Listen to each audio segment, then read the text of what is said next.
आपने काफ़ी ज़्यादा रिसर्च किया, काफ़ी ज़्यादा स्टडी किया और फाइनली आपको ये पता चल गया कि शेयर मार्केट एक ऐसी फील्ड है जो पूरे देश की गरीबी को मिटा सकता है। शायद आपको ये विश्वास भी हो गया कि अगर शेयर मार्केट में आप इन्वेस्ट करते हो तो ये आपके साथ साथ आपकी आने वाली जनरेशन की किस्मत भी बदल सकती है।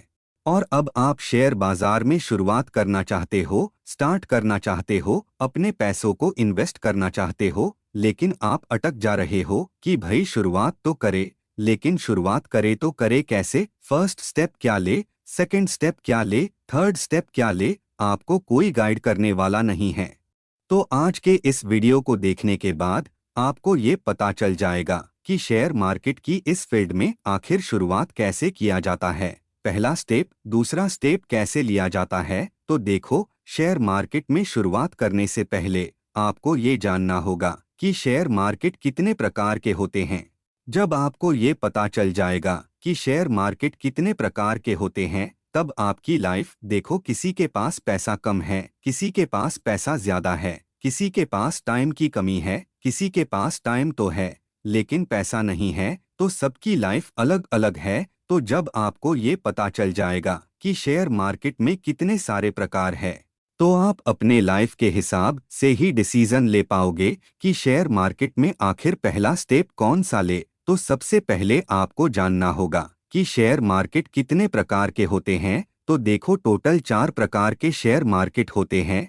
सबसे पहला है इंट्राडे ट्रेडिंग, दूसरा आता है म्यूचुअल फंड, तीसरा आता है डायरेक्ट स्टॉक, मतलब इसको डिलीवरी भी बोला जाता है, और चौथा है सिप। अब अगर आप शेयर मार्केट का बेसिक नॉलेज रखते हो तो ये नाम आपने कहीं न कहीं सुना होगा। इन चारों पॉइंट को सही तरीके से समझ जाओगे तो आपके लिए शुरुआत करना बहुत ज़्यादा आसान हो जाएगा।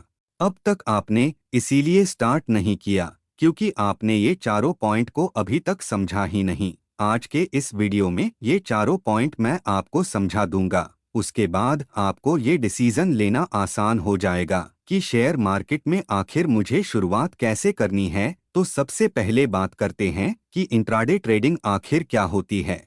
तो देखो, सिंपल भाषा में आपको समझाऊं तो जब बाजार खुलता है तो आप किसी शेयर को खरीदते हो और जब बाजार क्लोज हो जाता है तो वो शेयर को आप बेच देते हो। यानी आपने एक ही दिन में किसी कंपनी के शेयर को खरीदा और एक ही दिन में किसी कंपनी के शेयर को बेचा। एक दिन की ही कहानी है, उसी में आपका फायदा भी हो सकता है, लॉस भी हो सकता है। उसी को बोला जाता है इंट्राडे ट्रेडिंग। तो ये एक ही दिन की कहानी है और मैं ऐसा मानता हूँ कि ये कोई इन्वेस्टमेंट नहीं है, ये एक गैम्बलिंग की तरह हो जाती है। इसमें आपको जाना नहीं है, इसके बारे में मुझे बात भी नहीं करना है। दूसरा प्रकार है म्यूचुअल फंड। अब ये म्यूचुअल फंड आखिर क्या होता है। तो देखो, म्यूचुअल का मतलब कुछ लोगों का टीम है, यूनियन है, आप वो बोल सकते हो, और फंड का मतलब तो फंड ही है। तो म्यूचुअल फंड का मतलब ये होता है कि कई एक्सपर्ट लोगों की टीम, मतलब कि वो मेरे जैसे और आपके जैसे नॉर्मल इंसानों में से नहीं है।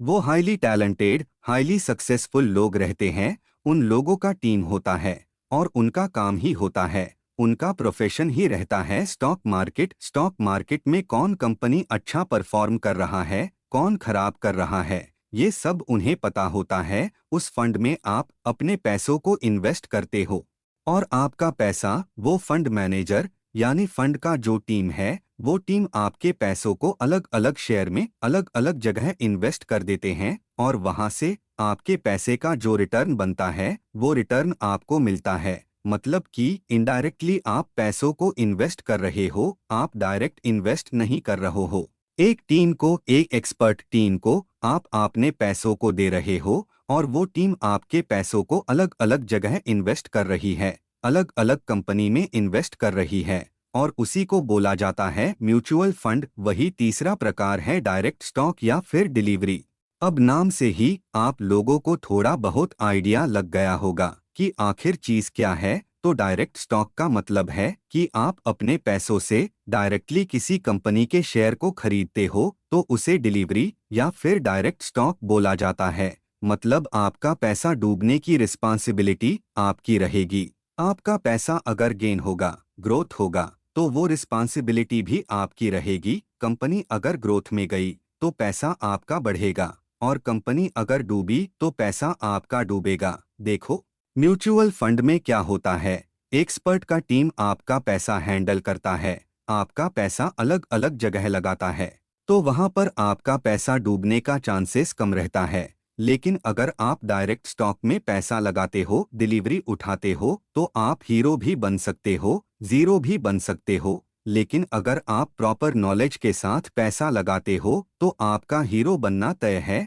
अब जो आखिरी प्रकार है वो है SIP। SIP का मतलब होता है सिस्टमैटिक इन्वेस्टमेंट प्लान। अब ये SIP भी म्यूचुअल फंड का ही भाग है। यही SIP में आप जो भी पैसा लगाते हो वह म्यूचुअल फंड में ही जाता है। आपका पैसा म्यूचुअल फंड वाला ही अलग अलग जगह इन्वेस्ट करता है। फर्क सिर्फ इतना है कि आप सिप को केवल 500 रुपए से भी शुरू कर सकते हो और हर महीने आपके अकाउंट से 500 रुपए काटता जाएगा और म्यूचुअल फंड में आपका वो पैसा जाएगा। और अगर आप घर में सोते रहोगे तो भी आपका जो फंड मैनेजर है वो आपका पैसा अलग अलग जगह लगा के आपको रिटर्न कमा कर देगा। तो यहाँ तक तो आपको क्लियर है कि सिप क्या है, म्यूचुअल फंड क्या है, डायरेक्ट इन्वेस्टमेंट क्या है। इंट्राडे की तो बात ही छोड़ो, अब आप शुरुआत कैसे करेंगे। तो सबसे पहले आप ये डिसाइड करो कि आपके पास पैसा है या नहीं है, आपके पास टाइम है या नहीं है। देखो, एग्जाम्पल दे रहा हूँ, सपोज आपके पास पैसा तो है लेकिन टाइम नहीं है, तो भाई आपके लिए म्यूचुअल फंड बेस्ट है। आप पैसा वह पर लगा के सोते रहो, काम करते रहो, बिंदास रहो। वहां पर आपका जो पैसा लगा है वह एक्सपर्ट लोग, हाईली टैलेंटेड लोग अलग अलग जगह आपके पैसों को इन्वेस्ट करेंगे और वहां से आपका रिटर्न बनता रहेगा। लेकिन अगर आपको रिस्क लेना पसंद है, आपको अपने ऊपर विश्वास है, आपको अपने टैलेंट, अपने नॉलेज के ऊपर विश्वास है, तो आप डायरेक्ट कंपनी के स्टॉक को खरीदो। लेकिन इसके लिए आपको टाइम देना होगा। अगर आप काफी ज्यादा व्यस्त रहते हो तो आपके लिए म्यूचुअल फंड बेस्ट है। अगर आपके पास टाइम है, पैसा है, तो आपके लिए डायरेक्ट स्टॉक डिलीवरी वाला प्रकार बेस्ट है।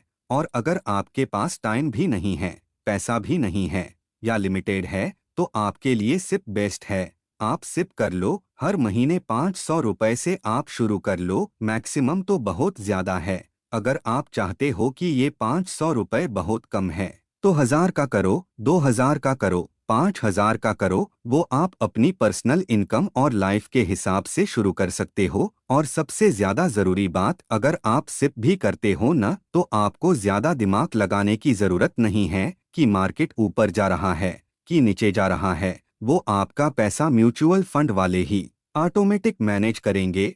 तो ये वीडियो देखने के बाद आपको ये तो पता चल गया होगा कि शेयर मार्केट के कितने प्रकार होते हैं और आप आसानी से ये डिसीजन ले पाओगे कि शेयर मार्केट का कौन सा प्रकार आपके लाइफ के हिसाब से कंफर्टेबल है। आपको शेयर मार्केट में शुरुआत कैसे करनी है, पहला स्टेप कैसे लेना है। और इसके बाद भी आपके मन में कोई प्रश्न है तो आप कमेंट कर सकते हैं। जय हिंद, जय भारत।